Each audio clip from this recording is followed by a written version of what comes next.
الحمد للہ رب العالمین والصلاة والسلام علی رسولہ الامین اما بعد۔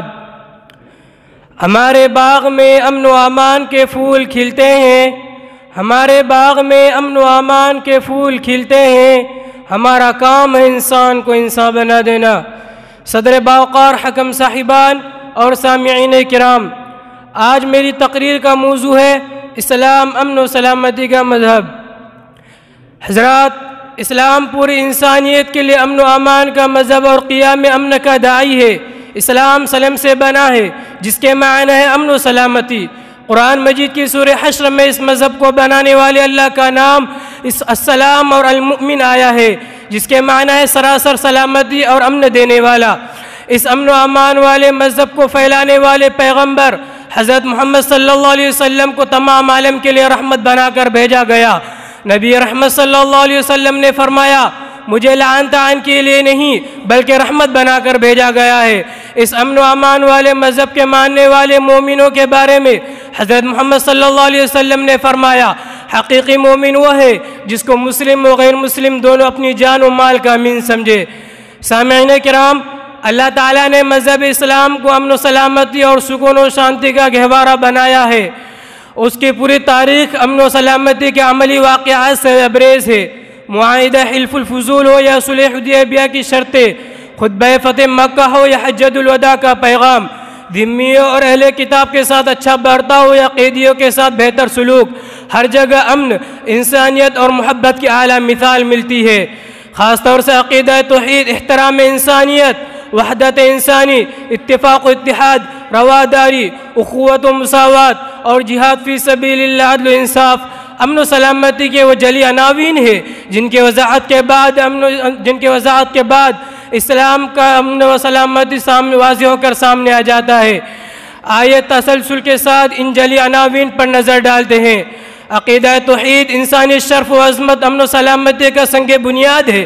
عقیدہ توحید پر قائم رہنے والے اللہ کے نیک بندے دنیا و آخرت میں امن و سلامتی کے ساتھ رہیں گے اور موت کے وقت ان کے ساتھ امن و سلامتی کا معاملہ کیا جائے گا۔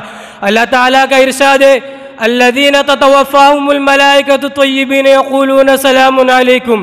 اسی طرح احترام انسانیت کا تصور کیجئے، اس لیے کہ اللہ تعالیٰ نے انسانوں کو اپنا خلیفہ بنایا، اس کو کائنات کی سب سے قابل احترام ہستی قرار دیتے ہوئے فرمایا، وَفَضَّلْنَاهُمْ عَلَىٰ كَثِيرٍ مِّمَّنْ خَلَقْنَا تَفْضِيلًا۔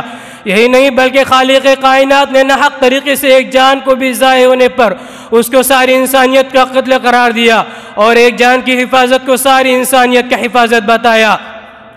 من قتل نفسا بغیر نفس او فساد فی الارض فکأنما قتل الناس جميعا ومن احیاها فکأنما احیا الناس جميعا۔ انسانی تاریخ گواہ ہے کہ وطنیت، قومیت، عصبیت اور لسانیت کی بنیاد پر جب بھی اعلیٰ و ادنیٰ معیار قائم کیا گیا تو دنیا میں بد امنی پھیلی۔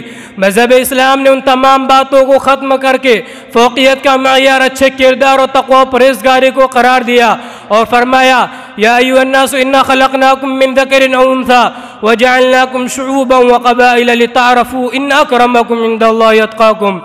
کون نہیں جانتا کہ کسی بھی خطے کے امن و امان کا سب سے بڑا خطرانہ اتفاقی اختلاف و انتشار سے ہوتا ہے۔ اتفاق اتحاد امن و امان کا سب سے بڑا ضامن ہے۔ رسول رحمت صلی اللہ علیہ وسلم نے فرمایا، تم آپس میں اختلاف نہ کیا کرو، تم سے پہلے لوگ اختلاف ہی کی وجہ سے تباہ ہو گئے۔ اس بات سے کون انکار کر سکتا ہے کہ جب کسی سماج میں رواداری کو فقدان ہوتا ہے تو لوگ تنگ نظری کے شکار ہو جاتے ہیں، اور اس کے مقابلے میں جب کسی معاشرے کے اندر انسانی رواداری کو فروغ دیا جاتا ہے تو اطمینان و سکون کا ماحول بنتا ہے۔ اللہ کا فرمان ہے، لا اکراہ فی الدین، یعنی دین میں کوئی زور زبردستی نہیں۔ اسی طرح اخوت و مساوات اور بھائی چارہ اہم ہتھیار ہے جن سے سماج میں سر اٹھانے والے فتنہ و فساد اور بد امنی کو دبایا جا سکتا ہے۔